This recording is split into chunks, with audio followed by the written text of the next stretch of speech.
Hello everybody, welcome to exam mode. I am Shubham Verma and this is a very important video for your upcoming UPSC prelims examination.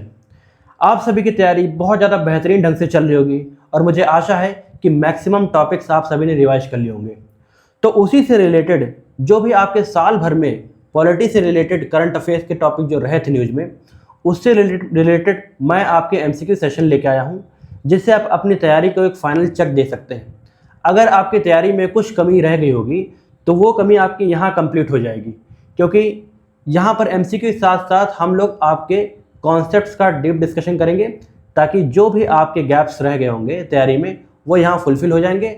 अगर आपने नहीं तैयार किया होगा तो वो टॉपिक आपके एग्जाम के लिए ढंग से बेहतरीन ढंग से तैयार हो जाएगा। तो आइए बिना आपका टाइम वेस्ट किए सेशन को स्टार्ट करते हैं। होपफुली आपको पसंद आएगा। अगर पसंद आए तो वीडियो को जरूर लाइक कीजिएगा। स्टार्ट करते हैं। Question number 1। पहले मैं क्वेश्चन बताऊंगा आपको, उसके बाद हम लोग पहले डिस्कशन करेंगे, फिर क्वेश्चन पे वापस आकर उसे सॉल्व करेंगे। With reference to the constitutional position of the governor regarding assent to the state bill in India, consider the following statement. The governor is constitutionally empowered to indefinitely withhold the assent of the bill passed by the state legislature if the constitution does not prescribe any time limit। और जो second है आपका, a bill considered and repassed by the state legislature after being returned by the governor must ordinarily receive the governor's assent। Third कहता है, the governor may reserve any repassed bill for the reconsideration of the president as a matter of the routine constitutional discretion। Fourth कहता है, the exercise of the governor's power under article 200 is subject to judicial review in cases to constitutional impropriety। ठीक है। अब ये topic आपका बहुत ज़्यादा news में रहा था। क्यों न्यूज़ में रहा था? क्योंकि आपका एक केस चला था, सुप्रीम कोर्ट में एक केस चला था आपका। किससे? तमिलनाडु गवर्नमेंट ने केस डाला था कि जितने भी वो बिल्स आपके प्रपोज कर रहे हैं और गवर्नर को एसेंट के लिए दे रहे हैं, तो गवर्नर उसको अपने पास विदहोल्ड रख रहे हैं और उस पर कोई भी एसेंट नहीं दे रहे थे, जिसकी वजह से सुप्रीम कोर्ट ने एक लैंडमार्क जजमेंट दिया था using article number 142। Article number 142 में आपके सुप्रीम कोर्ट का कहना है, कॉन्स्टिट्यूशन में लिखा हुआ है कि सुप्रीम कोर्ट कंप्लीट जस्टिस के लिए आर्टिकल नंबर 142 का इस्तेमाल कर सकती है, जिसमें वो कंप्लीट जस्टिस देने की कोशिश करेगी। ये गिवन है आपके आर्टिकल नंबर 142 में। ठीक है। उसी का इस्तेमाल करते हुए आपके हम लोग ये टॉपिक अच्छे से कवर करेंगे। देखिए, आपके जो बेसिक जो स्टेट का फ्रेमवर्क होता है उसमें 3 आर्टिकल बहुत इंपॉर्टेंट होते हैं। एक आपका है आर्टिकल नंबर 168, दूसरा आपका आर्टिकल नंबर 200 और एक है आपका आर्टिकल नंबर 201। ठीक। आर्टिकल नंबर 168 आपका कहता है कि आपका जो स्टेट लेजिस्लेचर है इसमें आपका गवर्नर होंगे, स्टेट लेजिस्लेटिव असेंबली होगी और उसी के साथ साथ ही जौन से स्टेट में अगर आपके स्टेट लेजिस्लेटिव काउंसिल है तो वो भी इंक्लूड करेगा। ये सभी मिलाकर आपका क्या स्टेट लेजिस्लेचर बनाता है। ये कहता है आर्टिकल नंबर 168। अब आर्टिकल नंबर 200 कहता है कि जो भी बिल आपका पास करा जाएगा स्टेट लेजिस्लेटिव असेंबली के द्वारा, वो आपके गवर्नर के पास जाएगा और गवर्नर उस पर 5 चीज़ें कर सकते हैं। क्या क्या कर सकते हैं? या तो उसे एसेट दे सकते हैं, या तो उसे वो विदहोल्ड कर सकते हैं, या तो उसको रिटर्न कर सकते हैं। वो क्या कर सकते हैं? आपके उसको भेज सकते हैं आपके प्रेसिडेंट के लिए, प्रेसिडेंट के री एग्जामिनिंग के लिए। मतलब 4 चीज़ें वो कर सकते हैं। एक चीज़ इसमें याद रखना है कि जो मनी बिल को वो विदहोल्ड नहीं कर सकते हैं। ठीक है, मनी बिल को वो विदहोल्ड नहीं कर सकते हैं।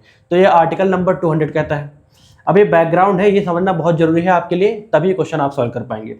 उसके बाद आर्टिकल नंबर 201 कहता है कि कोई भी ऐसा आपका बिल जो कि आपके गवर्नर के द्वारा अगर भेजा जाता है प्रेसिडेंट के पास, प्रेसिडेंट के रिकंसिडरेशन के लिए, तो वो आर्टिकल 201 के थ्रू होता है। आपके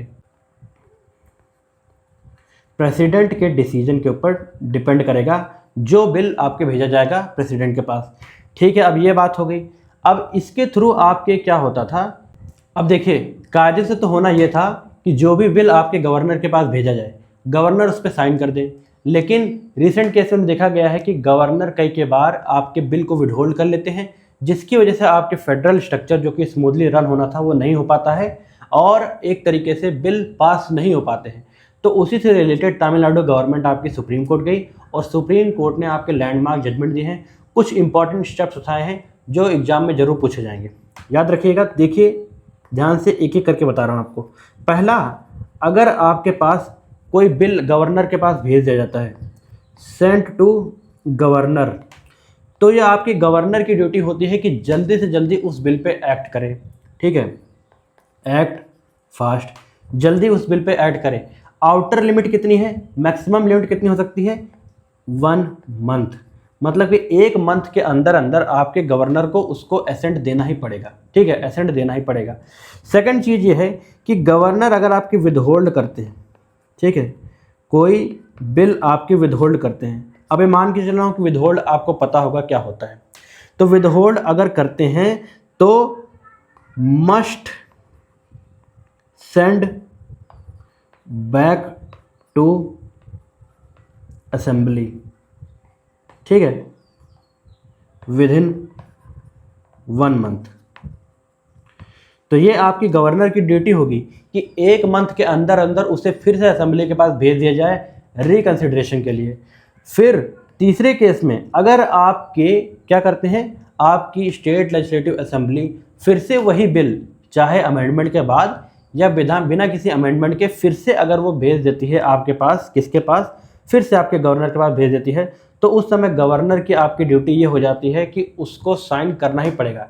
साइन करना उसके लिए मैंडेटरी हो जाएगा। ठीक है, अगर रीपास्ड हो जाता है कोई बिल, रीपास्ड अगर कर दिया जाता है तो गवर्नर को एसेंट देना ही पड़ेगा। ठीक है, 1 मंथ के बीच में उसको एसेंट देना ही पड़ेगा, 1 महीने के अंदर अंदर उसको एसेंट देना पड़ेगा। सेकंड चीज़ ये कहती है कि गवर्नर अब आपके बिल को रिजर्व नहीं कर सकते हैं। ठीक है, किसके लिए रिजर्व नहीं कर सकते हैं, आपके बिल को प्रेसिडेंट के एसेंट के लिए अब वो रिजर्व नहीं कर सकते। याद रखिएगा, जब भी कोई बिल अगर रीपास्ट करके आता है तो उसको 1 महीने के अंदर एसेंट देना ही पड़ेगा। फोर्थ इसमें पावर एक चीज़ और है, और फोर्थ पावर इसमें है कि गवर्नर अगर कोई बिल आपके प्रेसिडेंट के रिकंसिडरेशन के लिए रखते हैं तो उनको 1 मंथ के दौरान उनको प्रेसिडेंट के पास भेजना ही पड़ेगा।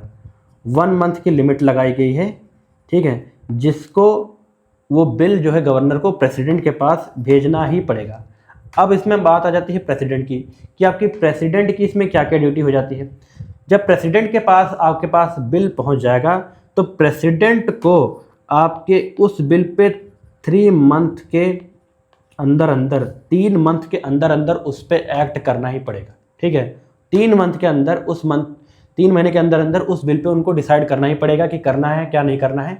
और अगर वो नहीं कर पा रहे हैं तो उसका जो है रीजन लिखित में, रिटर्न में उसको स्टेट लेजिस्लेटिव असेंबली को भेजना पड़ेगा कि ये कारण है जिसकी वजह से मैं इस पे एक्शन नहीं ले पा रहा हूँ।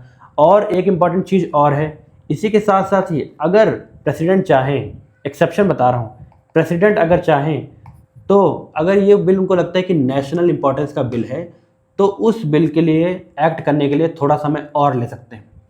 ठीक है, तब आपके 3 मंथ एक्सीड कर जाएंगे। ठीक है, ये याद रखिएगा, जब भी कोई नेशनल इंपॉर्टेंस का या फिर कॉन्स्टिट्यूशनल मैकेनिज्म का कोई इशू आता है तब उस पर आपके जो प्रेसिडेंट है वो टाइम ले सकते हैं एसेंट देने के लिए या फिर अपना एक्ट करने के लिए।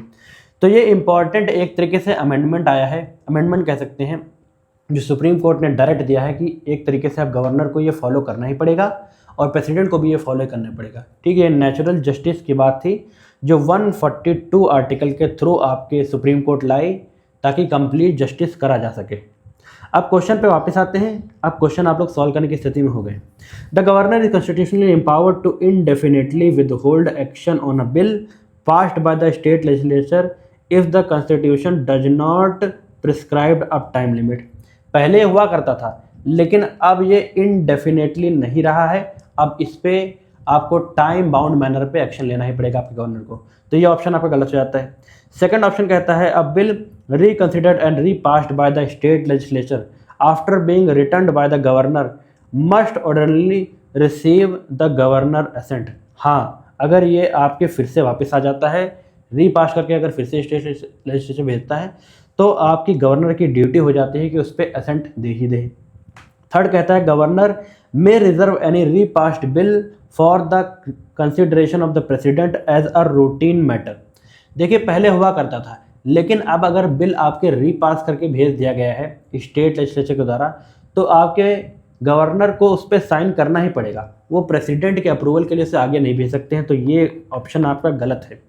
फोर्थ कहता है the exercise of the governor's power under article 200 is subject to judicial review in cases of constitutional impropriety. बिल्कुल सही बात है, जुडिशियल रिव्यू हो सकता है। अगर गवर्नर ने एक्ट नहीं किया आर्टिकल 200 के थ्रू, तो आप मतलब जो स्टेट लेजिस्लेचर है वो आपके 142 आर्टिकल के थ्रू आपके सुप्रीम कोर्ट जा सकता है, जिसकी वजह से क्या होगा, उस पर एक्शन लिया जा सकता है। तो ये ऑप्शन भी आपका सही है। तो इसमें कितने करेक्ट हैं ये पूछा गया था, तो इस क्वेश्चन में आपके ओनली 2 ऑप्शन करेक्ट है। तो ये गवर्नर का ये टॉपिक बहुत ज़्यादा आपके न्यूज में था, तो इसको हमने थॉरली आपके रिवाइज कर लिया। होपफुली आपको ये समझ में आ गया होगा। आइए चलते हैं अपने नेक्स्ट क्वेश्चन की ओर। नेक्स्ट क्वेश्चन हमारा डील करता है किससे, वक्फ गवर्नेंस से जो रिसेंट में अमेंडमेंट हुआ है उससे रिलेटेड क्वेश्चन है। आइए देखते हैं। With reference to the recent amendment relating to Waqf governance in India, consider the following statement. The amended framework removes the concept under which property could be treated as Waqf solely on the basis of the prolonged usage without formal documentation. Second कहता है decision of Waqf tribunals continue to retain finality and cannot be challenged before the constitutional court. Third कहता है the amended provisions mandate digital registration of work property details through a centralized portal within a specialized time frame. Fourth कहता है the mandatory financial contribution payable by the work institution to the boards has been increased to strengthen institutional oversight. अब recent में आपके जो work की property थी ये बहुत ज़्यादा न्यूज में थी, ठीक है। इससे रिसेंटली आपके क्या किया है, आपके पार्लियामेंट ने कुछ खास अमेंडमेंट लाए हैं जो पहले हम लोग समझ लेते हैं, तब आप आसानी से क्वेश्चन डील कर सकते हैं।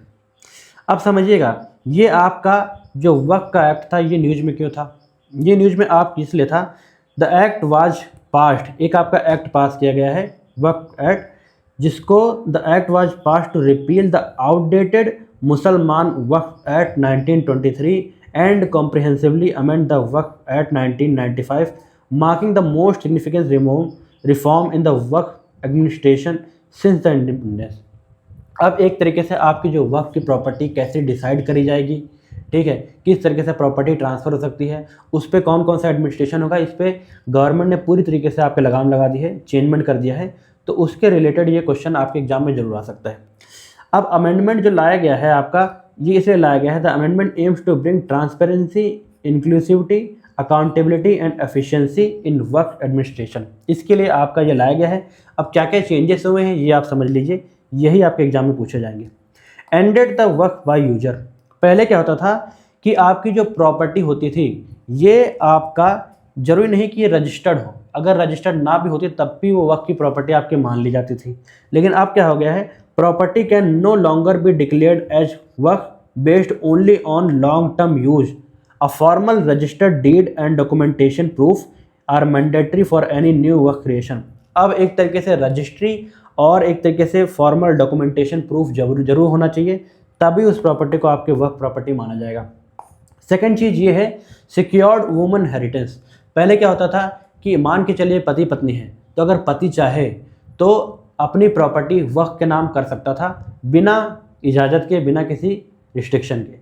लेकिन अब क्या कर दिया है, आपके गवर्नर ने चेंजमेंट कर दिया है इस एक्ट में कि जो आपके पति पत्नी का है तो हिस्सा जो प्रॉपर्टी का होगा वो पहले पत्नी के नाम भी जाएगा, उसके बाद अगर उसके बच्चे हैं तो उनके बच्चों के नाम भी जाएगा, और अगर ऑर्फन्स हैं मान के चलिए, ठीक है, कोई फीमेल हेयर है उनके, मतलब कोई फीमेल उनका एक तरीके से कह सकते हैं हायर है, तो उसको जब प्रॉपर्टी ट्रांसफ़र हो जाएगी, उसके राइट्स उसको ट्रांसफ़र हो जाएंगे, उसके बाद बची कुची प्रॉपर्टी वो लोग वक्फ पे दान कर सकते हैं। ये चीज़ है, इसमें लिखा गया है no property can be dedicated as Waqf unless the inheritance right of the female heirs including widow and orphans have been fulfilled first.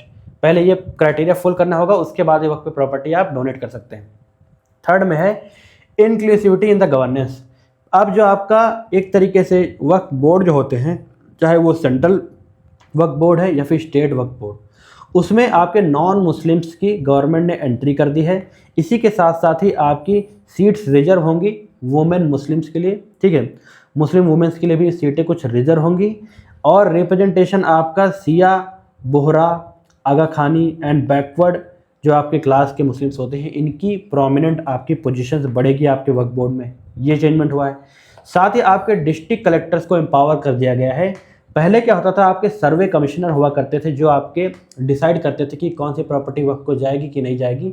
अब ये काम आपके डिस्ट्रिक्ट कलेक्टर करेंगे, जो एक तरीके से वक्फ की प्रॉपर्टी को एडजुडिकेट भी कर सकते हैं और डिस्प्यूटेड लैंड को रिजॉल्व भी कर सकते हैं कि वो प्रॉपर्टी गवर्नमेंट की है या फिर आपके वक्फ की। अब फिफ्थ चीज़ इसमें ये हुई है, जुडिशियल अकाउंटेबिलिटी आपकी हो गई है। पहले क्या होता था कि जो भी आपके वक्फ ट्रिब्यूनल कह देता था वही डिसीजन आपका फाइनल होता था वक्फ की प्रॉपर्टी का। लेकिन अब जो आपका कोई भी डिस्प्यूट है तो वो कोई बंदा लेके उसको हाई कोर्ट में भी जा सकता है। विद इन 90 डेज़ के अंदर उसको हाई कोर्ट में अगर लेके जाता है तो उस फैसले पे सुनवाई हो सकती है। मतलब कि अब एक तरीके से आपकी अपर बॉडी भी आ गई है, ट्रिब्यूनल से ऊपर भी अब हाई कोर्ट भी जा सकता है कोई। इसमें एक चीज़ और है, मैंडेटरी डिजिटाइजेशन। एक तरीके से अब क्या होगा, आपको एक तरीके से क्या करना पड़ेगा, डिजिटलीकरण करना पड़ेगा या फिर आपके प्रॉपर्टी का रजिस्ट्रेशन करना पड़ेगा, तभी वो प्रॉपर्टी आपकी मानी जाएगी। और एक चीज़ है फाइनेंशियल ओवरसाइट। पहले क्या होता था कि आपके 7% का वो दिया जाता था वक्फ इंस्टीट्यूशन को, क्या दिया जाता था, एक तरीके से उसको छूट दी जाती थी। The mandatory contribution from the Waqf institution to the board is reduced from 7 to 5%। पहले जो 7% की आपकी एक तरीके से इंस्टीट्यूशन छूट मिलती थी, जो इंस्टीट्यूशन आपको देते थे वक्फ बोर्ड को पैसा देते थे, वो 7% घटाकर अब 5% हो गया है। साथ ही साथ आपकी जो कैग हैं ये ऑडिट कर सकते हैं आपके वक्फ के अकाउंट को, या फिर स्टेट के द्वारा अपॉइंट किए गए ऑडिटर्स भी आप कर सकते हैं, एक तरीके से उसका क्या कर सकते हैं, उसकी जांच कर सकते हैं वक्फ के अकाउंट को। तो एक तरीके से गवर्नमेंट ने इसे बहुत ज़्यादा चेंजमेंट कर दिए हैं, ये एग्जाम में आपके जरूर पूछे जा सकते हैं। अब इससे रिलेटेड जो क्वेश्चन है उसको देख लेते हैं। पहला जो ऑप्शन गिवन है आपका कि the amended framework removes the concept under which the property could be treated as वर्क solely on the basis of the prolong usage without formal documentation. अब फॉर्मल डॉक्यूमेंटेशन बहुत ज़्यादा आपके जरूरी है, ये मैंडेटरी कर दिया गवर्नमेंट ने, तो ये ऑप्शन आपका सही है। अब सेकंड में जो आपका लिखा गया है कि decision of work tribunal continue retain finality and can not be challenged before the constitutional court. अब आपके हाई कोर्ट में चैलेंज हो सकता है, ठीक है, हाई कोर्ट में चैलेंज हो सकता है। इसका मतलब एक तरीके से ये ऑप्शन आपका गलत है। थर्ड कहता है the amended provisions mandate digital registration work property detailed through a centralised portal with in a specific time frame. अब उसका एक तरीके से आपका रजिस्ट्रेशन कराना कंपलसरी हो गया विद इन टाइम फ्रेम, तो ये ऑप्शन भी आपका करेक्ट है। और फोर्थ ऑप्शन में आपके कहा गया है कि द मैंडेटरी फाइनेंशियल कंट्रीब्यूशन जो है आपका, जो होता है इंस्टीट्यूशन का वक्फ बोर्ड को, ये आपके स्ट्रेंथन कर दिया गया है, बढ़ा दिया गया है एक तरीके से इंस्टीट्यूशनल ओवरसाइट के लिए, तो ये गलत है। अब वो रिड्यूस कर दिया गया है, 7% से 5% कर दिया गया है, बताया ना मैंने आपको। तो इस क्वेश्चन का सही आंसर क्या है, ओनली 2, सिर्फ 2 ऑप्शन आपके इसमें करेक्ट हैं, ठीक है, और 2 आपके गलत हैं। होपफुली आपका ये टॉपिक अच्छे से कवर हो गया होगा। अब अपने नेक्स्ट टॉपिक की ओर चलते हैं, जो आपका एक तरीके से शांति एक्ट के बारे में बात करता है। क्वेश्चन है, with reference to the proposed SHANTI act 2025 consider the following statement. It aims to allow greater private sector participation in India's nuclear power sector.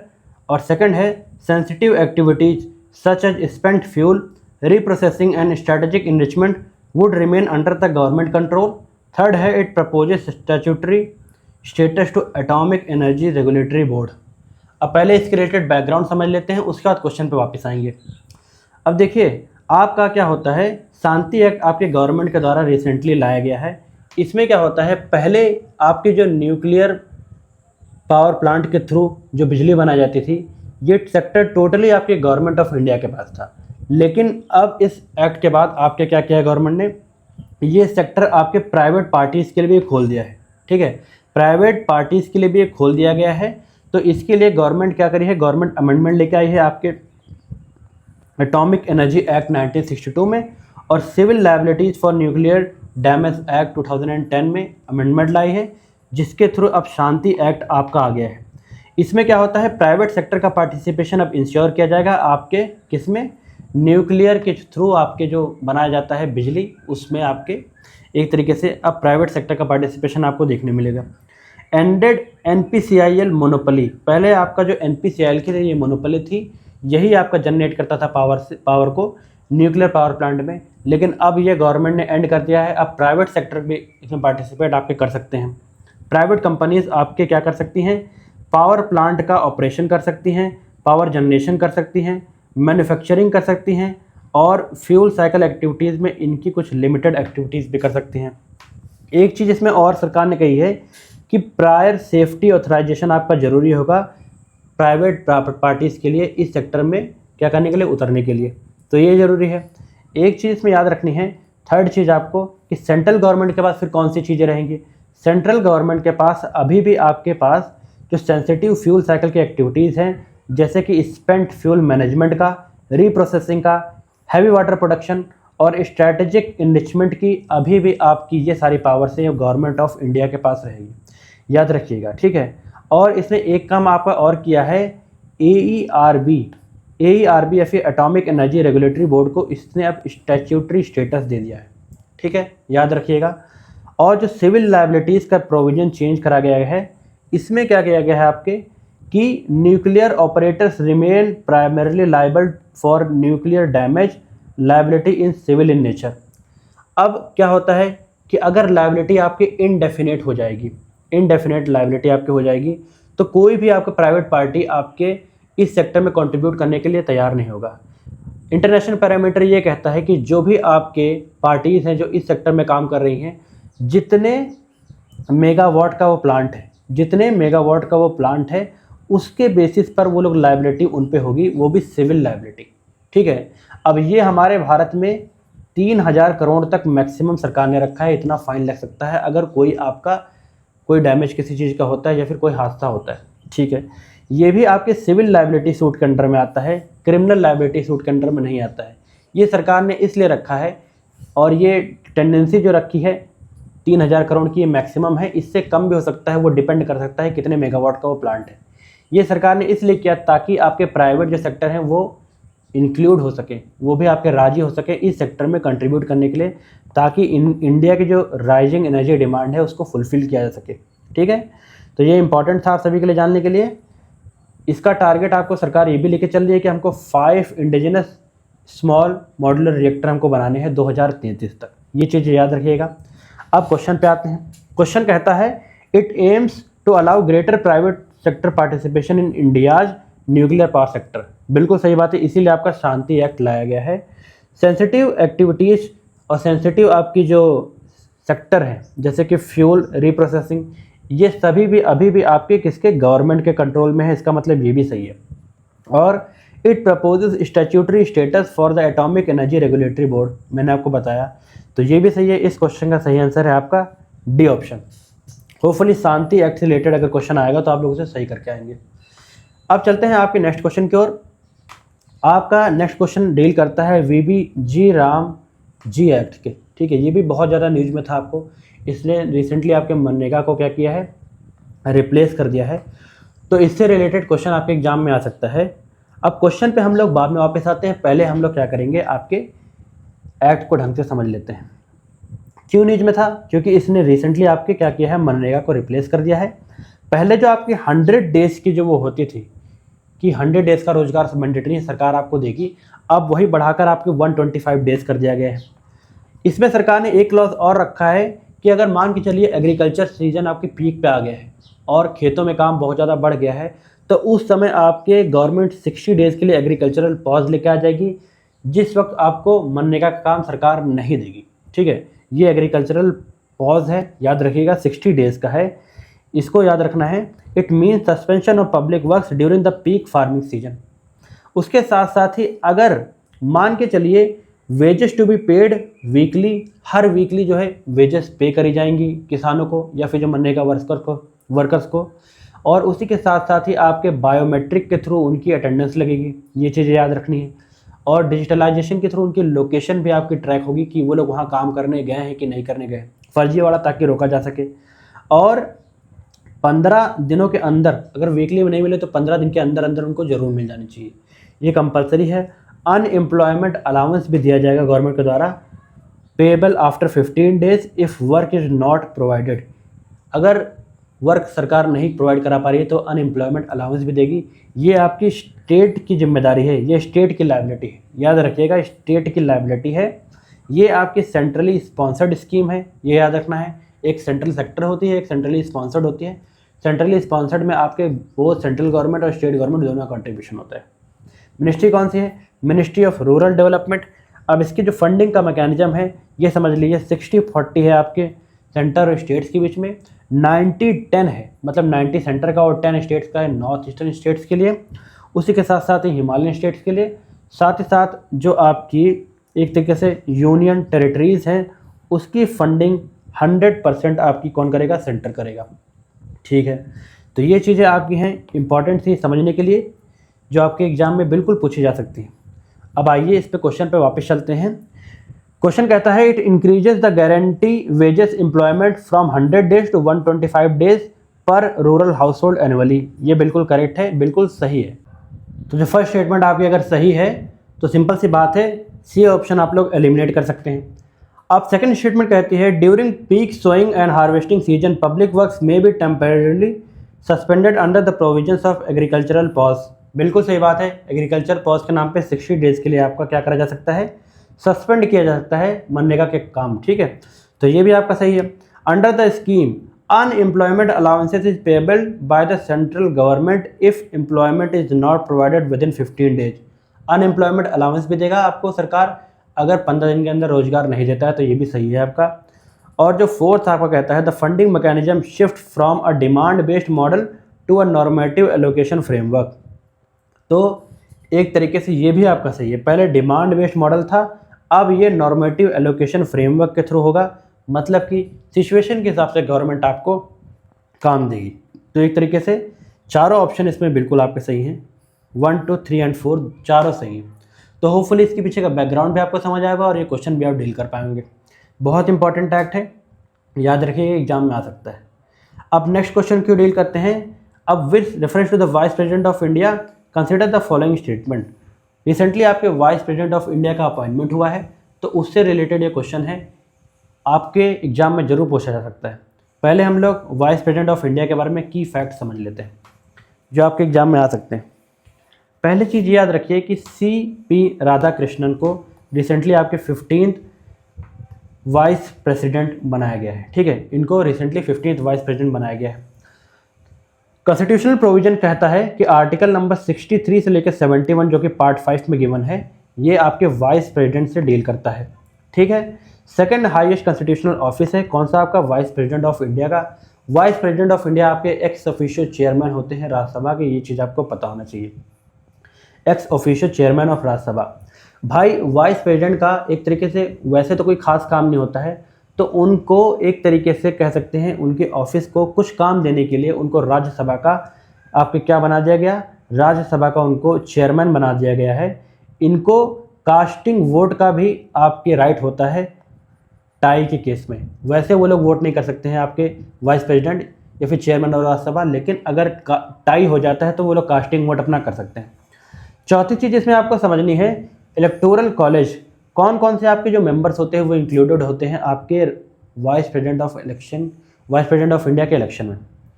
Member of both houses of the parliament, दोनों आपके राज्यसभा और लोकसभा के जो आपके members होते हैं ये आपके इलेक्शन में पार्टिसिपेट कर सकते हैं। किसके? आपके वाइस प्रेसिडेंट ऑफ इंडिया के इलेक्शन में।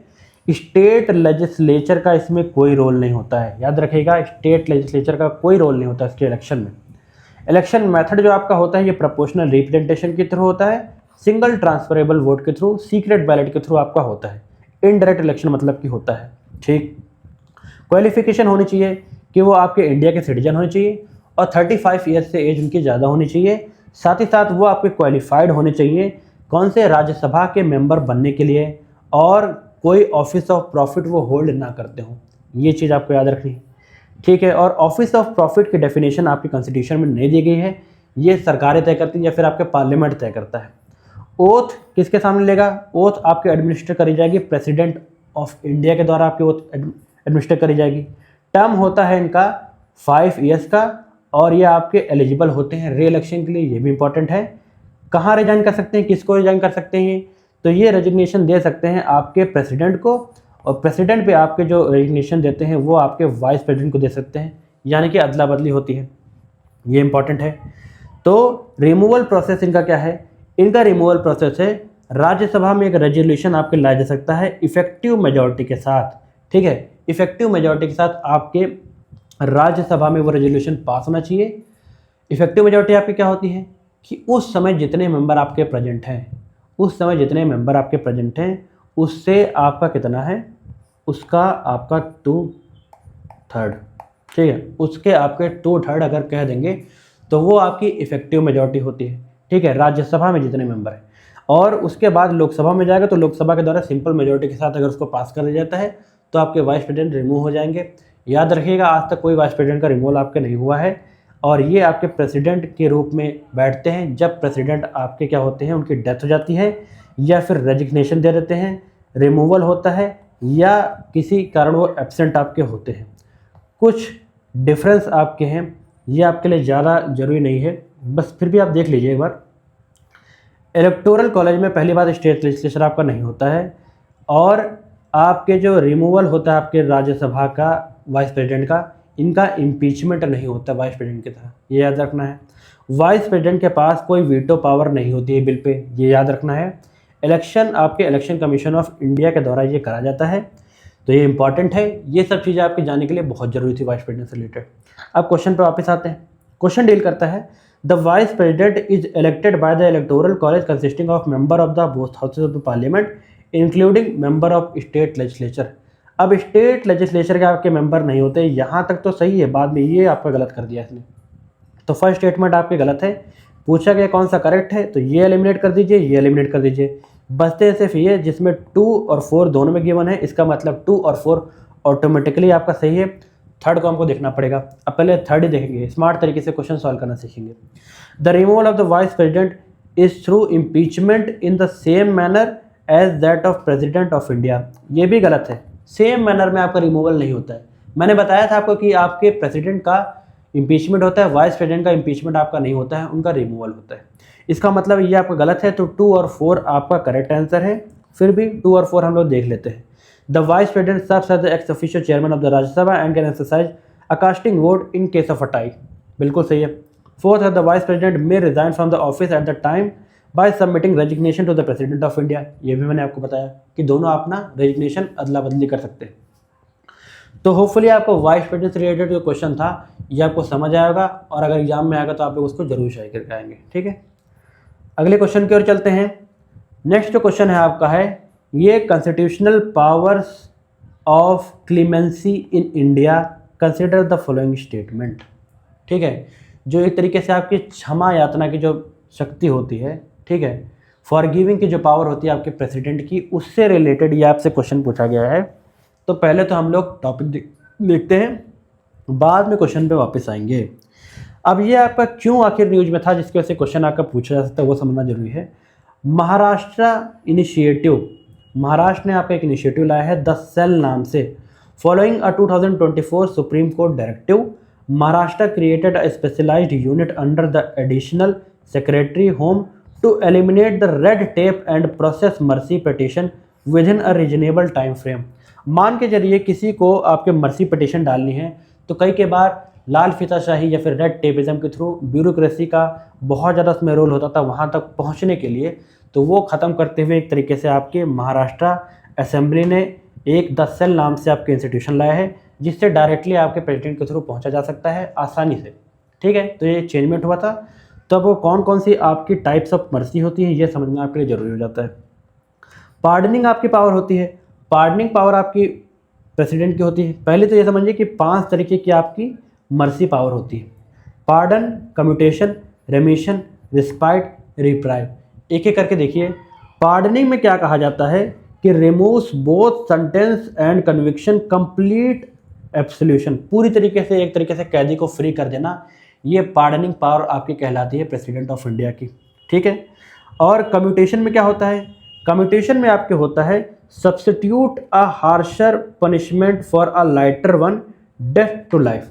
मान के चलिए किसी को आपकी उम्र कैद हो गई थी, अब उसको उम्र कैद से हटा के उसको 10 साल की सज़ा दे देना, ठीक है, ये सब चीज़ें आपकी कहलाती है, ताकि उसको कम सज़ा देना, ये आपकी कम्यूटेशन कहलाता है। रेमिशन में क्या होता है, रेमिशन में आपकी जो सज़ा है उसका एक तरीके से क्या करा जाता है, उसकी अवधि या फिर इसका पीरियड आपका कम कर दिया जाता है उसके कैरेक्टर को चेंज करे हुए। जैसे कि पहले का 10 साल की सज़ा थी तो उसको 5 साल रिड्यूस करके आपके कर दिया जाता है। रिस्पाइट में क्या करता है, रिस्पाइट में आपके क्या करते हैं प्रेसिडेंट आपके सेंटेंस को कम कर देते हैं, सज़ा को कम कर देते हैं स्पेशल कंडीशंस में। जैसे कि अगर कोई लेडी आपकी प्रेग्नेंट है या फिर डिसेबल्ड कोई बंदा है तो। रिप्राइव में क्या होता है कि टेम्परेरी आपके स्टे लगा देना एक्सिक्यूशन से, या फिर जो फांसी की सज़ा हो रही है उस पर टेम्परेरी स्टे लगा देना, ठीक है, ये आपके रिप्राइव की पावर कहलाती है। तो ये एक तरीके से 5 आपकी टाइप्स ऑफ मर्सी थी। अब यहाँ समझिए कि आपके प्रेसिडेंट के पास जो आर्टिकल नंबर 72 में पावर होती है, गवर्नर के पास 161 में होती है, उसमें आपके क्या क्या डिफरेंस होते हैं। डेथ सेंटेंस जो होते हैं आपके, ये पार्डन करा जा सकता है, ठीक है, पार्डन करा जा सकता है किसके द्वारा, प्रेसिडेंट के द्वारा। लेकिन आपके जो गवर्नर होते हैं ये पार्डनिंग पावर इनके पास नहीं होती, ये सिर्फ कम्यूट कर सकते हैं या फिर सस्पेंड कर सकते हैं, ठीक है, कम्यूट करने की या फिर सस्पेंड करने की पावर इनके पास होती है। अब कम्यूट और सस्पेंड मैंने आपको पहले बता रखा है। कोर्ट मार्शल के पास इनके पास पावर होती है कि वो क्या करें, पूरी तरीके से उसको फ्री कर दें, लेकिन आपको इसी तरीके से गवर्नर के पास ऐसी कोई पावर नहीं होती, ठीक है। स्कोप है इसमें आपके यूनियन लॉज, मतलब कि जितने भी ऑल इंडिया लेवल पे जो आपके लॉज हैं उन सब के थ्रू ये आप काम कर सकते हैं प्रेसिडेंट। और जो गवर्नर होते हैं ये आपके किसके थ्रू, स्टेट लॉज के थ्रू आपके काम करते हैं। एडवाइस कह सकते हैं, act on the advice of the union cabinet, और ये आपके स्टेट काउंसिल ऑफ मिनिस्टर की एडवाइस पे काम करते हैं। अब इसी से रिलेटेड क्वेश्चन आते हैं। पहले आप ये समझिए कि सबसे मेन है कि डेथ सेंटेंस को पार्डन आपके कौन कर सकता है, प्रेसिडेंट, आपके गवर्नर नहीं कर सकते हैं। अब क्वेश्चन जो कहता है both the president and the governor can grant pardon in case of involving death sentence, तो क्या दोनों लोग पार्डनिंग कर सकते हैं? दोनों लोग नहीं कर सकते, सिर्फ प्रेसिडेंट कर सकते हैं। The president can exercise clemency power in case of arising out of court martial whereas governor can not. भाई गवर्नर के पास कोर्ट मार्शल से छुटकारा दिलाने की कोई पावर नहीं होती है, वो सिर्फ और सिर्फ आपके प्रेसिडेंट के पास होती है। तो ये आपका बिल्कुल सही है। रेमिशन reduces the duration of a sentence without altering it's character while commutation substitutes one form of punishment with a lighter one. ये भी सही है भाई, लाइटर पनिशमेंट में चेंज कर देना, ये मैंने आपको समझाया ही। और रिप्राइव का इम्प्लाई करता है complete absolution from both conviction and sentence. अब ये गलत है, ये आपका क्या होता है, पार्डन होता है, ठीक, ये रिप्राइव का काम नहीं होता है। तो 2 स्टेटमेंट आपकी सही हैं और 2 गलत है, ठीक है। होपफुली आपका क्वेश्चन सही हुआ होगा और ये टॉपिक आपको ढंग से समझ आएगा। अब चलते हैं अपने नेक्स्ट क्वेश्चन की ओर। चीफ जस्टिस ऑफ इंडिया का आपका अपॉइंटमेंट और क्वालिफिकेशन से रिलेटेड ये क्वेश्चन है। तो पहले थोड़ा हम लोग उसके पीछे का बैकग्राउंड समझ लेते हैं, फिर आते हैं। चीफ जस्टिस ऑफ इंडिया ये न्यूज़ में क्यों है? जस्टिस सूर्यकांत जो हाल ही में आपके 53rd chief justice of India बने हैं, जिन्होंने आपके क्या करा था, आपके जितने भी अनएम्प्लॉयड यूथ है, पढ़े लिखे यूथ है भारत के, उनको कॉकरोचेस कहा था। क्या कहा था? ये थोड़ा मतलब एक तरीके से मैं मजाक कर रहा हूँ, उन्होंने कॉकरोचेस कहा था तो याद आ गया, इसलिए मैंने आपको बता दिया।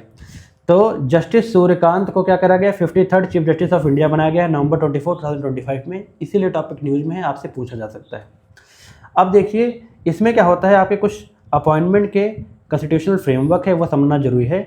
आर्टिकल नंबर 124 के थ्रू ये मेथोडोलॉजी आपके तय करी जाती है कैसे उनका अपॉइंटमेंट होगा।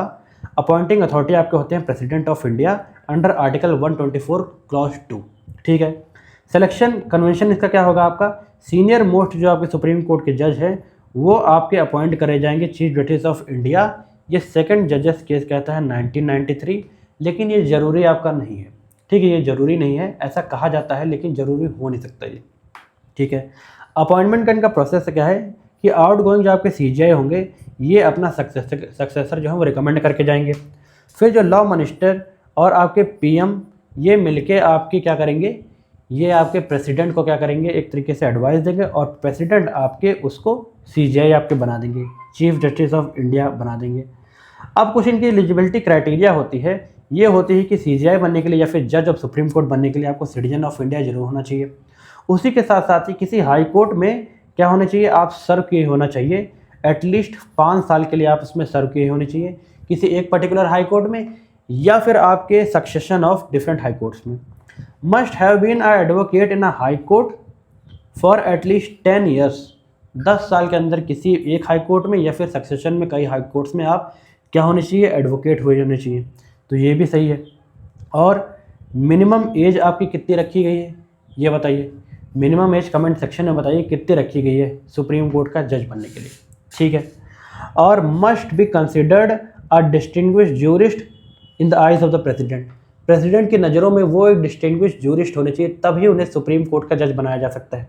अच्छा, हाई कोर्ट के जज में ये कोई आपके डिस्टिंग्विश्ड ज्यूरिस्ट वाली केस नहीं है, उसमें ऐसा कुछ नहीं होता है, ये सिर्फ आपके सुप्रीम कोर्ट के जज में होता है, ये याद रखिएगा, ठीक है। तो ये इंपॉर्टेंट चीज़ें थी। अब इससे रिलेटेड जो क्वेश्चन है वो देखते हैं हम लोग। The chief justice of India is appointed by the president of India under article 124 sub clause 2 of the constitution. अब ये सही है, मैंने आपको बताया कि प्रेसिडेंट 124 क्लॉज 2 के तहत आपके अपॉइंटमेंट कर सकते हैं किसका, जजेस का, चीफ जस्टिस ऑफ इंडिया का। A distinguished jurist can be appointed as the chief justice of India even without having served as a जज ऑफ द सुप्रीम कोर्ट। ये भी सही है, अगर वो डिस्टिंग्विश्ड आपके ज्यूरिस्ट है in the eyes of the president तब उनको बनाया जा सकता है आपके चीफ जस्टिस ऑफ इंडिया, ठीक है जी। द या फिर जज of supreme court. The constitution expressly mandate that the senior most जज of the supreme court shall be appointed as the chief justice of India. अब एक तरीके से ये मैंडेटरी नहीं है, ये आपके कॉन्स्टिट्यूशन में कहीं भी नहीं लिख रखा है कि आपके सीनियर मोस्ट जज को ही आपको चीफ जस्टिस ऑफ इंडिया बनाया जाना चाहिए, ये चीज़ गलत है, ये कन्वेंशन फॉलो किया जाता है। फोर्थ कहा गया है the removal procedure of the chief justice of India is the same as that of other जजेस ऑफ द सुप्रीम कोर्ट। ये बिल्कुल आपका करेक्ट है, ठीक है, बिल्कुल आपका करेक्ट है, चाहे चीफ जस्टिस ऑफ इंडिया हो या फिर अदर सुप्रीम कोर्ट जजेस हो, उनके रिमूवल का एक प्रोसेस होता है जो हम लोग आगे पढ़ेंगे अगर, ठीक है। तो इसमें 3 ऑप्शन आपके करेक्ट है, एक ऑप्शन आपका गलत है। होपफुली आपका क्वेश्चन ये सही हुआ होगा। अब चलते हैं अपने नेक्स्ट क्वेश्चन की ओर, जो कि आपके रिमूवल ऑफ जज ऑफ द सुप्रीम कोर्ट की बात करता है। इसको पहले समझ लेते हैं, फिर क्वेश्चन पर वापस आते हैं। इसमें आपके जो रिमूवल का प्रोसेस है, ये कॉन्स्टिट्यूशनल आपका एक प्रोसेस होता है जो आर्टिकल नंबर 124 क्लॉज 4 के थ्रू होता है, और इसमें जजेस इंक्वायरी एक्ट 1968 के थ्रू एक इंक्वायरी बैठती है, तभी आपकी एक जज की इम्पीचमेंट करी जा सकती है। पहला ये होता है कि मोशन की एक आपकी नोटिस भेजी जाती है। A motion of the removal of the जज can be initiated in either house of the parliament, ठीक है, बाय एनी मेंबर। किसी भी मेंबर के द्वारा लोकसभा या राज्यसभा में एक मोशन लाया जा सकता है, आपके जज के इम्पीचमेंट के लिए एक नोटिस भी भेजी जाएगी आपके, ठीक है। फिर क्या होगा, सेकंड प्रोसेस आपका होगा द स्पीकर और the chairman of the Rajya Sabha, चाहे जहाँ पर अगर लोकसभा में तो स्पीकर, राज्यसभा में तो चेयरमैन, क्या करेंगे, एग्जामिन करेंगे मोशन को। अगर वो सेटिस्फाई होते हैं तभी वो मोशन को आपके एडमिशन करेंगे, अदरवाइज वो ड्रॉप हो जाएगा, ठीक है। थर्ड में चीज़ ये होगा, अगर उन्होंने सेटिस्फाई हो गए तो उसके बाद एक आपके इन्वेस्टिगेटिंग एजेंसी को भेजा जाएगा ये, ठीक है। इन्वेस्टिगेटिंग एजेंसी को क्या करा जाएगा, आपके भेजा जाएगा। इन्वेस्टिगेटिंग एजेंसी क्या करेगी, इसमें आपके if admitted the speaker chairman constituted a 3 member inquiry committee to investigate the charge of the proved misbehaviour और इनकैपेसिटी। आपके जो जजेस का रिमूवर होता है, इसके सिर्फ 2 ग्राउंड होते हैं, प्रूव्ड मिसबिहेवियर और इनकैपेसिटी। इसके थ्रू ही आपके निकाला जा सकता है सुप्रीम कोर्ट के जज को। अच्छा, तो इसके लिए 3 मेंबर की बॉडी गठित की जाएगी, वो इन्वेस्टिगेट करेगी आपकी। उसके बाद जो कमेटी आपकी रिपोर्ट सौंपती है, the committee submits report if the charges are not proved the motion lapses. अगर चार्ज प्रूव नहीं होते तो मोशन लैप्स कर जाता है, अगर प्रूव कर जाते हैं तो मोशन आगे बढ़ जाता है। आगे क्या होता है, the motion for the removal is taken up in the house where it was initiated. जहाँ पर इनिशिएट किया गया था वहाँ लाया जाता है। उसके बाद स्पेशल मेजॉरिटी के साथ अगर पास हो जाता है, स्पेशल मेजॉरिटी में आपके प्रेजेंट एंड वोटिंग के जो मेंबर होते हैं, ठीक है, उसके अगर 50% प्लस 1 अगर लोग कह देते हैं आपके, नहीं सॉरी 50% एंड 1 नहीं, 2/3 अगर लोग कह देते हैं आपके, तो स्पेशल मेजॉरिटी होती है। फिर उसके बाद वो करा जाता है आपके अगले हाउस में भेजा जाता है। अगले हाउस के अप्रूवल के लिए the motion is sent to other house it must be passed by the same special majority. अगर ऐसा कर दिया जाता है तो क्या होता है, आपके प्रेसिडेंट के साइन के बाद सुप्रीम कोर्ट के जज का रिमूवल आपका हो जाता है। ये इंपॉर्टेंट होता है। अब क्वेश्चन पे वापस आते हैं, ये प्रोसेस होता है। अ जज of the supreme court can be removed by the president only on the ground of the proved misbehaviour and incapacity. सिर्फ 2 ही ग्राउंड है, बिल्कुल सही है। A motion for the removal can be initiated in either house of the parliament, ये भी सही है। A motion must be passed by the simple majority in both houses of the parliament, ये गलत है, स्पेशल मेजॉरिटी होता है। Fourth कहता है the procedure for the removal of the chief justice of India is different from of the other supreme court जज, ये गलत है। दोनों का प्रोसेस आपका बिल्कुल सेम होता है। तो होपफुली आप क्वेश्चन ने समझ आएगा। इस क्वेश्चन का सही आंसर है ओनली 2, सिर्फ 2 ऑप्शन आपके सही है। ठीक है, ये हमने एक तरीके से आपका सुप्रीम कोर्ट के जज का रिमूवल अपॉइंटमेंट प्रोसेस पूरा कंप्लीट कर लिया। अगले क्वेश्चन की ओर चलते हैं। अब NHRC के ऊपर क्वेश्चन है, नेशनल ह्यूमन राइट कमीशन के ऊपर। पहले इसके ऊपर हम लोग क्या करेंगे, आपका डिस्कशन करेंगे, फिर क्वेश्चन पर वापस आएंगे। ये आपका न्यूज़ में क्यों रहा था, क्योंकि रिसेंटली आपके 10 दिसंबर 2025 को national human right commission day celebrate किया गया था। उसमें आपके प्रेसिडेंट द्रौपदी मुर्मू गई थी। तो NHRC का आपसे क्वेश्चन पूछा जा सकता है। NHRC आपकी पहली बात याद रखनी कि स्टैट्यूटरी बॉडी है, ये आपकी कॉन्स्टिट्यूशनल बॉडी नहीं है, स्टैट्यूटरी बॉडी है। इस्टेब्लिश करी जाती है 1993 में under the protection of human right act 1993 के थ्रू NHRC बनाया गया है। अब इसका कंपोजिशन आपको जानना पड़ेगा। इसके आपके एक चेयरपर्सन होते हैं जो कि आपके retired chief justice of India होते हैं, या फिर आपके किसी भी सुप्रीम कोर्ट के या फिर सुप्रीम कोर्ट के जज हो सकते हैं। ठीक है, यही 2 लोग आपके बन सकते हैं चेयरपर्सन। अदर मेंबर जो आपके होते हैं ये आपके सर्विंग या फिर रिटायर्ड सुप्रीम कोर्ट जज होने चाहिए। 1 serving retired high court chief justice, एक सर्विंग या फिर रिटायर्ड आपके हाई कोर्ट का जज, मतलब कि 2 लोग हो गए, यहाँ से एक, यहाँ से एक। और 2 members with knowledge of human rights, 2 लोग यहाँ से, जिसको ह्यूमन राइट्स की नॉलेज हो उनको इंक्लूड आपकी करेगी सरकार, प्रेसिडेंट। तो इस तरीके से ये 5 मेंबर बॉडी होती है। कितनी मेंबर बॉडी होती है? 5 including the chairman. Ex officio इसके मेंबर आपके हो सकते हैं जिनको समय समय पर ये मीटिंग अटेंड कर सकते हैं। वो हैं आपके chairperson of NCSC, NCST, NCW, NCBC, NCPCR, national commission on minority, chief commissioner for PWD। Hopefully ये सभी का फुल फॉर्म आपको पता होगा। अगर नहीं पता है तो ज़रूर आप देखिए, ये मैं बताने वाला है नहीं आपको। ठीक, आगे चलते हैं। अपॉइंटमेंट देखिए, इनका जो अपॉइंटमेंट होता है ये रिकमेंड किया जाता है by a committee including PM, जो इनके चेयरमैन होते हैं। इनके अपॉइंटमेंट कैसे किया जाता है? PM के द्वारा, एक कमेटी के द्वारा, जिसमें PM होते हैं, होम मिनिस्टर होते हैं, लीडर ऑफ पोजीशन होते हैं, स्पीकर ऑफ लोकसभा होते हैं, डेप्यूटी चेयरमैन ऑफ राज्यसभा होते हैं। ये 5 लोग मिलकर चेयरमैन ऑफ NHRC आपका अपॉइंट करते हैं। फिर वो प्रेसिडेंट को भेजा जाता है और प्रेसिडेंट क्या करते हैं, उनको अपॉइंटमेंट कर देते हैं। Appointed by president, selected by this committee. ठीक है, ये आपको याद रखना है। ये अपॉइंटमेंट प्रोसेस है आपका। 3 साल का इनका टेन्योर होता है, या फिर 70 ईयर्स एज कंप्लीट करने तक वो बने रह सकते हैं आपके मेंबर। ठीक है, जो भी इसमें पहले होगा वो चीज़ माना जाएगा। और इनकी जो रिकमेंडेशन जो ये लोग देते हैं वो बाइंडिंग सरकार पे नहीं होती है, ये चीज़ याद रखना है आपको। फिर अब की पॉइंटर आपको इसमें कुछ याद रखनी है। स्टैट्यूटरी बॉडी है, कॉन्स्टिट्यूशनल बॉडी नहीं है। सेकंड है आपकी ह्यूमन राइट को प्रोटेक्ट करती है, और एक तरीके से सू मोटो के लिए आपकी ये इंक्वायरी कर सकती है। ठीक है, सू मोटो के लिए आपके इंक्वायरी के लिए लोगों को बुला सकती है ह्यूमन राइट के वायलेशन के लिए। और can recommend compensation and other relief, इसके लिए भी आपके रिकमेंड कर सकती है। एडवाइजरी नेचर होती है, बाइंडिंग इसकी आपकी जो होती हैं वो एडवाइसेस, ये बाइंडिंग नहीं होती है सरकार के ऊपर। ठीक है, ये कुछ चीज़ें थी। अब क्वेश्चन पर वापस आते हैं। The NHRC is a constitutional body established under the constitution of India, ये गलत है। कॉन्स्टिट्यूशनल बॉडी आपकी नहीं है। ठीक है, ये स्टैट्यूटरी बॉडी है। The chairperson of NHRC can be a retired chief justice of India और अ जज ऑफ द सुप्रीम कोर्ट, बिल्कुल सही है, मैंने आपको अभी बताया। थर्ड कहता है the chairperson of a certain statutory commission such as NCSC serves as a ex officio member of NHRC। अभी बताया कि ये सभी लोग आपके एक्स ऑफिशियो मेंबर होते हैं, बिल्कुल सही है। फोर्थ कहता है the recommendations of the NHRC are legally binding on the government, legally binding नहीं होती, सिर्फ एडवाइजरी नेचर होता है। तो इस क्वेश्चन का सही आंसर है आपके ओनली 2, सिर्फ 2 ऑप्शन आपके इसमें सही हैं।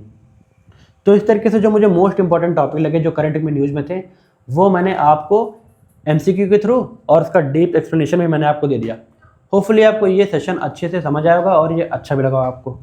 इसी तरीके से मैंने इसी चैनल पे आपके इकोनॉमिक्स से रिलेटेड, हिस्ट्री से रिलेटेड और आपके गवर्नमेंट स्कीम से रिलेटेड, ज्योग्राफी से रिलेटेड ऐसे ही मैंने सेशन डिज़ाइन कर रखे हैं जो कि आपके एग्जाम के लिए बहुत इंपॉर्टेंट है। तो अगर आपको वीडियो अच्छी लगी हो फ्रेंड्स तो इस वीडियो को जरूर लाइक कीजिए। चैनल पे अगर नए हैं तो चैनल को जरूर सब्सक्राइब कीजिए और अपने दोस्तों के साथ इस चैनल को जरूर शेयर कीजिए ताकि उनका भी भला हो सके।